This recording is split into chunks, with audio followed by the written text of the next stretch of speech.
So here we go, guys. The Kfir C10 is here for us to test. The event is starting today, so let's take a look on this very interesting third generation jet. That it's pretty much what? A Mirage 3 that was heavily modified, right?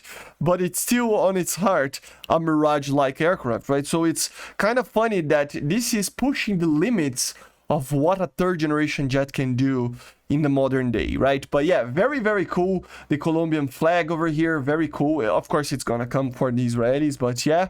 The coolest part is that it is pretty much the same as a normal Kfir C7. The thing is that, of course, it has the same engines and everything, you know.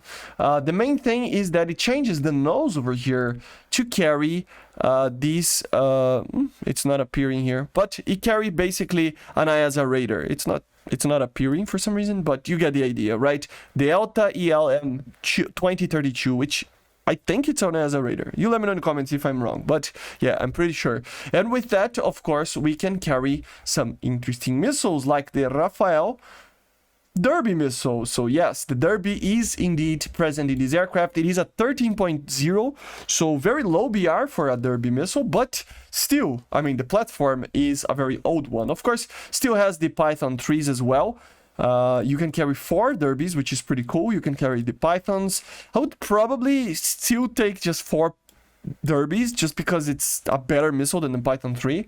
But in the future, this aircraft will most likely receive the Python 4 as well. So in the future, it will probably have a very good in IR CCM IR missile. The problem with the Python is not the performance, it's amazing. The problem is that it doesn't have an IR CCM. And in these BRs, this can be a problem, right? But yeah, of course, air to ground is always there as well. Some non-guided stuff you can take with the fuel tanks as well, just like the C7, right? Some bigger bombs, some rockets as well. But also, of course, the Gal 4, very cool. I wouldn't take this, but still. And yeah, for air to ground, you can actually take some guided weapons, including, of course, the normal GBU-12, but the GBU-49, the advanced paveway with INS laser and, you know, GPS guidance, which is pretty cool. I gotta say, it is pretty cool. Here is basically the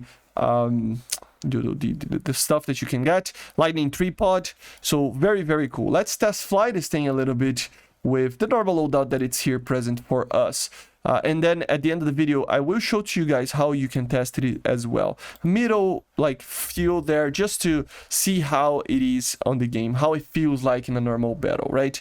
Yeah, very cool aircraft. And I think it's different, isn't it? I don't know if the radar is properly implemented yet, but as you see, TWS, it feels like a very, like, NATO-ish radar.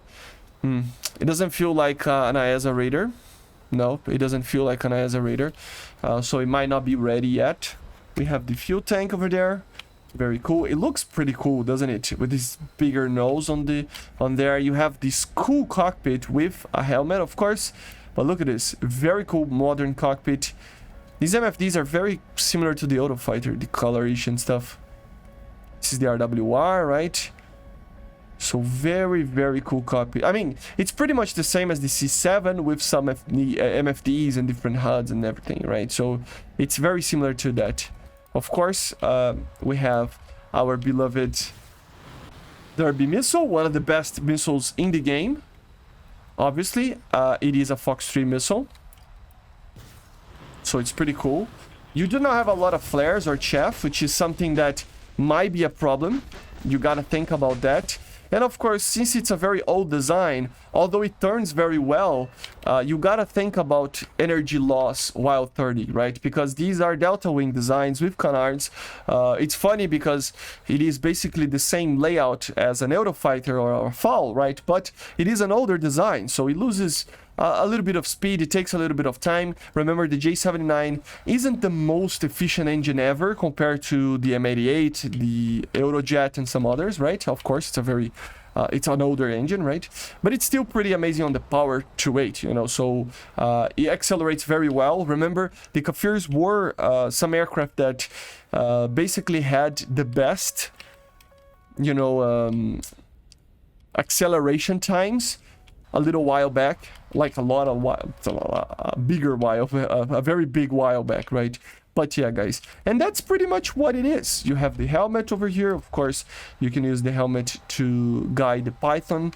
It's a very, very interesting aircraft. Another event Kfir, but this one, I think it's way cooler than the C2 that we received before, right? The C2 was, you know, more of the same. This is, although still a Kfir, completely different, right? Because of the radar and stuff.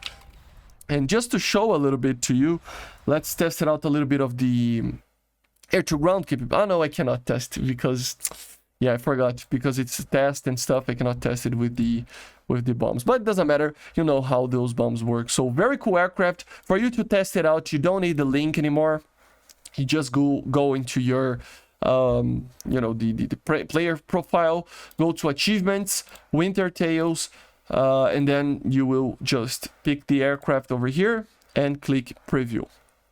And then it will be here. Okay, you just gotta do that. Very quick, very easy. And yeah, this is it, guys. The Kfir C10, very cool aircraft. I cannot wait to fly this thing in a real battle. Shortly, I shall have the vehicle to test for you guys. More when the event starts to end, but still. But yeah, I see you guys on the next one. Make sure to subscribe, leave a like, leave a comment, and bye. See you.